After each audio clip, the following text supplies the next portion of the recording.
home base for everything you create. From here, click Create New Site. If you're prompted to use the AI chat, choose Set Up Without Chat so you can walk through the standard onboarding flow at your own pace. Next, you'll see a prompt to describe your site. Keep this short and clear: what your business is, who it serves, and what visitors should be able to do. This helps Wix surface the right options later. Click Continue. You'll be asked for a name. Enter the name you want shown across your site and communications. Don't worry, you can change it later. Click Continue again. You'll now select your site goals. Think about what matters most: selling products, taking bookings, showcasing a portfolio, collecting leads, or sharing updates. Your choices help Wix tailor recommended features. After selecting your goals, click Continue. You'll see an option to add apps and continue. Choose the apps that match your goals, like stores, bookings, or forms. If you're undecided, add only what you need now. You can always add more from the Wix app market later. Click Continue to move on. Back on your site's dashboard, click Design Site. This opens the creation flow. For the quickest path, choose Pick a Template for faster creation. Templates give you a polished starting point that you can fully customize. Browse by category, and pick one that fits your brand's vibe and your goals. When you've found a good match, click Edit to open it in the Wix editor. Inside the editor, you can adjust text, images, colors, and layout. Even small changes like updating headings and replacing hero images make a big difference. When your initial edits look good, click Publish. Wix will then guide you to set a web address.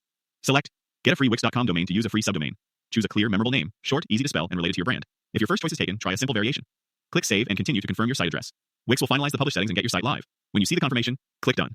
That's it, your site is published. You can share the link right away, and you can return to the editor anytime to refine content, add pages, or adjust design. Remember to preview on mobile in the editor to ensure everything looks great on smaller screens, and publish again whenever you make updates. Thanks for following along, and enjoy building with Wix.